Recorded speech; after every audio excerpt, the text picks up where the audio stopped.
خب من قبل از اونه که داخل موضوع شما میخوام یک چند نقطه هایی که در طول یک سال ما در این منبر خدمت شما گرداندیم ذکر میکنیم، نقطه گذاری میکنیم. یکم این که زیاده از 48 برنامه ما در طول یک سال گذروندیم. یک سال قریب بود که هفته نبود ما پاوزه داشته باشیم. بعضا یادم است که شاید 2 هفته یا 3 هفته با بعضی از سبب ها، با بعضی از مشکلات هایی که واقعا نمیشد که گذرانده ما برنامه نگذاروندیم. در دیگر صورت نگاه نکردیم هیچ یک آن مریضی که دنیا را فرا گرفته بود، آن پاندمی که اومده بود، تمام جا بسته بود، اما باز هم ما کوشش میکردیم به هر راهی که نباشه استفاده میبردیم تا که در خدمت شما باشیم، در پخش زنده باشیم، دردها، رنجها، مشکلات های مردمی تاجیک حرف زنیم.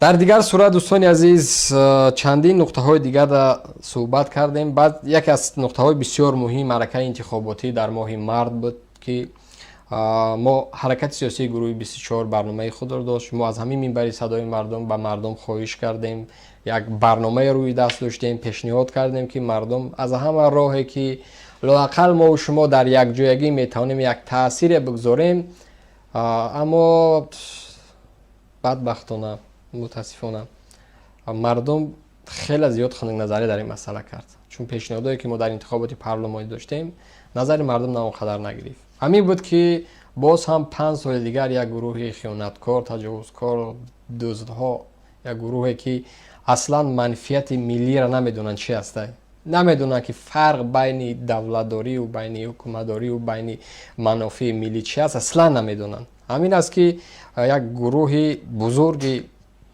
مفتخران داخل پارلمان کشور شدند. 5 سال دیگر از بودجه کشور مطمئن باشین معاش میگیرن، ماشین از حساب دولت، ماشینی که دارن میروند جای کارشون، میروند خونه‌شون رایگان، شوفیری که دارن رایگان، خانه‌ای که دارن زندگی میکنن از حساب دولت برای اونها داده میشود. 5 سال دیگر راحت میکنن، استراحت میکنن، میخرن، کیف و صفا میکنن، غارت میکنن، میگردن. باز همین ملت بر مهاجرت هست، باز همین مردم کشته میشود، باز همین مردم در بدر میشود، باز همین مردم خانه و در و زندگیش از دست میتید. ولی اون مسئولانی که در پارلمان کشور ما و شما براشون دادیم، منظورم این که نماینده هایی که مردم بودن در پارلمان اومدن هیچ خدمتی برای مردم در 5 سال آینده نمیکنن. و نقطه دوم که ما صحبت کردیم این هم باشد مسئله پاندمی، اون بیماری که اومد دنیا را فرا گرفت. واقعا یک مصیبت بسیار کلان بود. قامت یعنی که کمر کشورهای ابرقدرت دنیا را هم شکست. واقعا ما نمیگیم که یک چیزی خرد بود، ما نمیگیم که نه فقط این در حکومت تاجیکستان بود، نه تمام دنیا را فرا گرفت. اما در این رفت در ماه مارد ما قریب چندین برنامه های داشتیم، چندین برنامه ها را صحبت کردیم برای حکومت رحمانوف. گرچنده که ما مخالف حکومت رحمانوف بودیم، اما پیشنهادهایی داشتیم، گفته‌هایی داشتیم که ای حکومت در این شب و روز شما خوب متوجه باشین که جان مردم در عذاب است. مردم نه فقط در داخل تاجیکستان، ما تعداد 2 میلیون مهاجره داریم در خارج کشور. باید شما یک برنامه خوبی استراتژی داشته باشین، باید شما یک گروه بزرگی از حکومت جدا بکنین در این شب و روز در بر مردم باشد. هیچ یک پیغام، هیچ یک صدای از گوش آن به خدا نبرآمد، هیچ کدامش غم مردم نخورد. همین بود که در ماه مارد رحمانوف با همون رقص و بازیش، با همون اصول زن صفتش رفت و در بین مردم رقص و بازی کرد.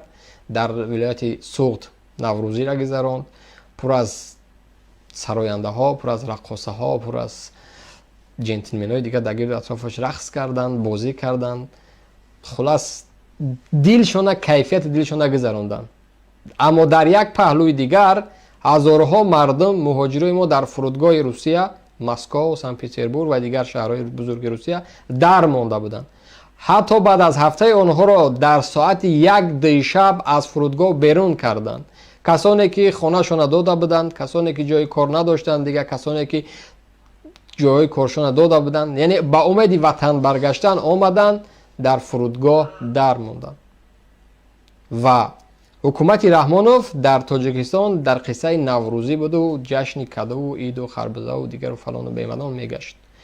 خلاص و در اول ماه اپریل حکومت رحمانوف با طور رسمی اعلان کرد که اکنون در تاجیکستان بیماری کرونا ویروس ثبت نام شده است. سوال این بود که زمان مدامی که از ماه مارت تمام مرزهای ما بسته بود، حتی شهروندای خود قبول نکردین، بهانه کردین که کرونا ویروس از دامبولاها را از منبرها برآوردین، گفتین این وبا در زمان حتی پیامبر هم بود، پیامبر خدا قصه کرده بود، پیامبر خدا گفته بود که این کارا بکنید، مردم خب درونده برای هر واسطه شما مرزها را بسته کردین. اما از کجای، از کدام طریقه، از کدام غاری نمیدونم تولد شد یا که در تاجیکستان از کجا آمد که تمام تاجیکستان را فرا گرفت، خصوصا ولایت سوخت که در همون شب روز گروه مردم جمع کرده مشرف کردن به خاطر نوروزی، جان ده ها و صدها نفر رفت. بیمارخانه ها پر از مریضان، جای قبولگاه نیست، هیچ یک بیمارخانه جا نداشت که یک نفر قبول کنه. ده ها و صدها نفر در خانه هاشون مردن رفتن،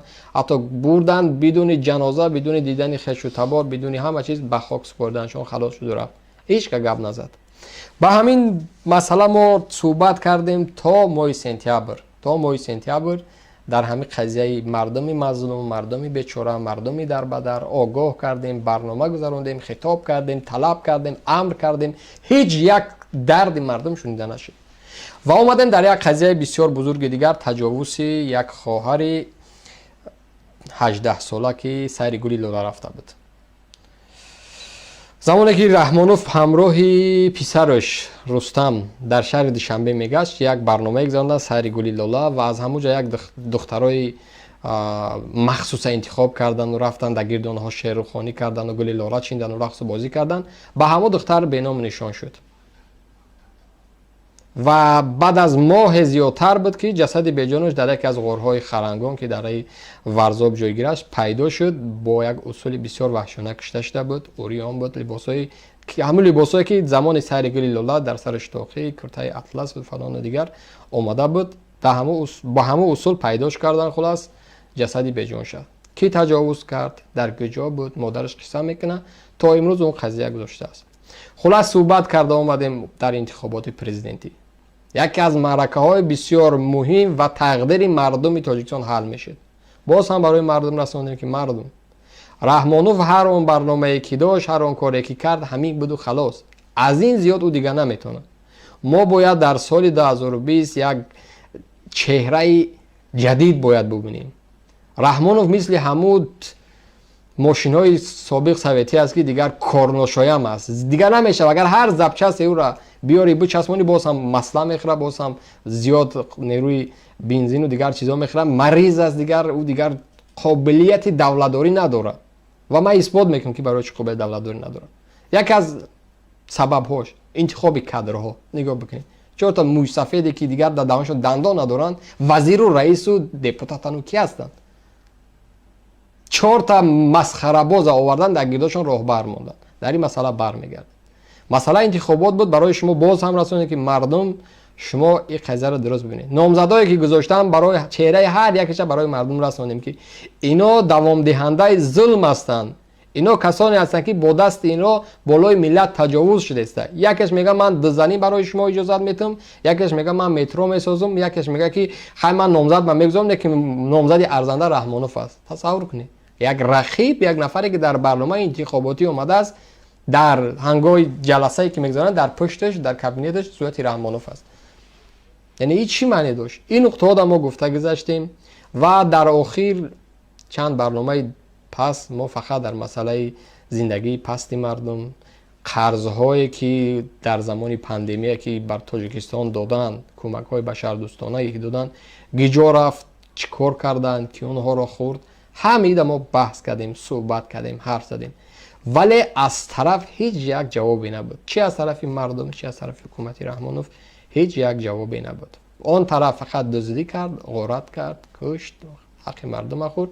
طرف دیگر باشد خاموش بود، همون سری کجا شمشیر نمیبرن. یک بار تصور کنید، هنگامی که یک نفر میبرند به زیر دار یا که به شمشیر میخوان بزنن، سرش خاموش میکنن، خم میکنن، بم میزنن، هیچ وقت سری بالا را شمشیر نمیزنن. یعنی این بود که همین مردم ما گفتن شما شکرانه بکنین، مردم شما صبر کنین، خیکو بیماری است که همون در روسیه بگردین. ولی ما گفتیم که مردم راه دیگه نیست، تمام مشکل مردم فقط یک راه حل دارد. ما باید راه حل پیدا بکنیم، یک حکومت جدید بسازیم. ولی همین بود که مردم ما هیچ یک روز را ندیدیم که یک گروه جوانان جمع شوند روند نزد سفارت، چون مسئول است.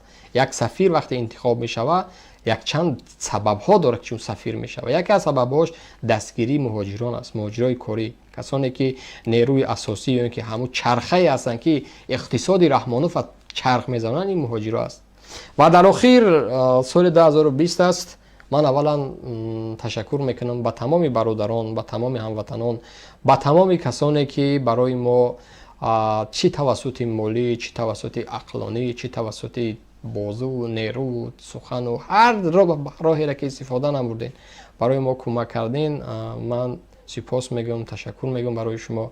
امیدوار هستم که در نامه اعمال شما این همه خیرهایی که محض برای مبارزه کردین، امیدوار هستم که خداوند نامه اعمال شما را ثبت میگردونه و مطمئن باشین که هیچ یک خیری که شما محض در حرکت سیاسی گروه 24 کردیم با منفعت و فایده کدام یک نفر نگذشته است و کسی از اون نخورده است. من ان شاء الله امیدوار هستم که به هر قیمتی که شما مهنت کردین، به هر قیمتی که شما برای ما دستگیری کردین، در جایهای مهم، در راههای مهم، در راه مبارزه، در راه حرکت سیاسی گروه 24 صرف شد. یکی از تلفات هایی که حرکت 24 در دوام سال داد این هم باشد قضیه برادر شعبدین بدل بود، یک حرکت فعال گروه 24 که در فدراسیون روسیه بود. البته واقعا یک تلفات بزرگ بود برای یک حرکت از دست دادن چنین یک جوانی انرژی، یک جوانی که برنامه‌های خوب داشت، یک جوانی که خیلی فعالیت خوب میکرد، از دست دادن بسیار یک ضربه هم است. اما نباید در برابر چنین ضربه ها خاموش ایستاد. و بعد از این ما دیدیم که باز چندین جوانای دیگر، بعد از این ما برنامه جدیدی که با نام حق و باطل در صحنه سیاست تاجیکستان داخل شد، بسیار یک برنامه خیلی حرفه‌ای است و چهره های زیاد از هموطنای ما در اونجا آشکار میبرن، حرف میزنن، آشکار دفاع از حکومت، از حکومت یا از مخالفین میکنن. این یک اصول نو در صحنه مبارزه تاجیکی، اپوزیسیون تاجیک، یک اصول نو بود که مخالفین یا اینکه طرفدارای حکومت با یک اصول نو، با یک اصول جدید میبرن، برنامه ریزی میکنن. خلاص این بود دوستان عزیز، نقطه های بسیار خیلی کوتاه و خیلی موضوعی مهمی که ما در هفته سال خدمت شما گرداندیم. اگر که از جانب بنده کدام اشتباه و خطا، چون بعضی هموطنان بعد از برنامه ها ناراحتی هم میکنن، ما معذرت میخوام از همه شما که شاید در هفته سال برای شما کدام حرفی سخت گفتیم، شما را ناراحت کردیم، شما را شاید بعضی گروه های هستن که خیلی نازک هستن، شاید با بعضی از حرفا زود ناراحت میشوند. به همون خاطر من باز هم معذرت میپرسم از همه شما برادران و عزیزایی که ما را میبینین و میشنوین و برنامه ما رو پیگیری میکنین. خب آخری سال دوستان عزیز، من میخوام که یک نقطه کوتاه را برای شما برسانم که سالی که سپری کردیم غم بود، سالی که میبیا دوچند غم و درد مردم زیاد میشود، خصوصا در مسئله زندگی مردم تاجیکستان در سال 2021 22 23 و تا زمانی که رحمانوف همچون راهبر است، مطمئن باشین که روزی بیر دیگه نخواهید دید. اگر زمانی بود که در خاندان مردم تاجیکستان تا یک خوابچه آرد پیدا میشد و چند لیتر افغانی بود، مطمئن باشین در این سال مردم از همون را محروم میشود. آب، نان، غذای سالم مردم دیگر نمیبینن، به خاطری که نیرویی که زندگی مردم میخوند و موتوری که حکومت رحمانوف به حرکت میداد این مهاجرت بود که فضای مهاجرت در این سال خیلی پست است، خیلی ضعیف است و دیگر حکومت های دنیا هم سازمان هایی که میدونن و میشناسن دیگر حکومت رحمانوف فهمیدن که کی است. دیگر هیچ یک حکومت بیرون از منفعت برای حکومت مبلغ سرمایه گذاری نمیکنه. به خاطر چی؟ خصوصا کشوری همسایه ما طبیعی است که در برابر ده ها هزار دیگه طلب میکنه. یکی از مشکلات هایی که جامعه ما، یکی از خطرهایی که در پیش ما و شما میبینیم، این مسئله پارچه های زمین وطن است که گرچنده که یک پارچه خورده هم بود که ما و شما از دست دادیم، فروختیم، اما در آینده هم این پارچه ها زیادتر از دست میروند. مسئله واروخ که چند پیش حکومت قرقیزستان آمده بودن گفت و شنید کردن. قبل از اونم رحمانوف رفت و در همه واروخ سیرگشت کرد و رقص و بازی کرد و مردم فریب کرد. تا امروز کشتن، جنگ، خونریزی، تهدید. حتی یک زنی قرقیزی میبیاد مردای ما را میزنه، سربازای ما را میزنه، کلاشنیکوی دستشان میگیرن. هیچ یک پیغامی از طرف دیپلمات های ما، از طرف حکومت ما یا که از کمیته امنیت که مرز و بوم وطن در زیر حمایه آنها است، هیچ یک صدای از آنها نمیبره. همین بود که من خاطر رسان میکنم برای مردم که متوجه خودتان باشین، متوجه زندگیتان باشین، با امید حکومت رحمانوف نشوین. دو تا راه داریم. راه اول هم غلامی را باز هم به کلا میگیریم، بدتر و بدتر زندگی میکنیم. راه دوم استاد میشی، بلند میشی، مبارزه میبری، یک مدت عذاب میکشیم اما یک زندگی درست برای مردم میسازیم. کشورهای منطقه همگی ساختن. ازبکستان بود پیشرفت ساخت. یک معلم مکتب امروز از جمهوری ازبکستان میگه اگر که یک معلم تا 1000 یورو معاش نمیگیره او نباید مکتب یا درس بده. قوه اساسی یعنی معارف این همه دیل یک حکومت است. معارف دیل است که همه وقت باید حرکت بکنه. دیل از کارمان حکومت از بین میروه، انسان از بین میروه. امروز همو دیل ما مریض است. دیلی که در وطن ما است معارف پر از زخم است، پر از کثیفی است، پر از مصیبت است. خلاص همین است که ما بارها و بارها برای شما خطاب میکنیم. خب دوستان عزیز، البته من طلب میکنم از تمام هموطنان که در سال 2021 همکاری را زیادتر بکنه با ما.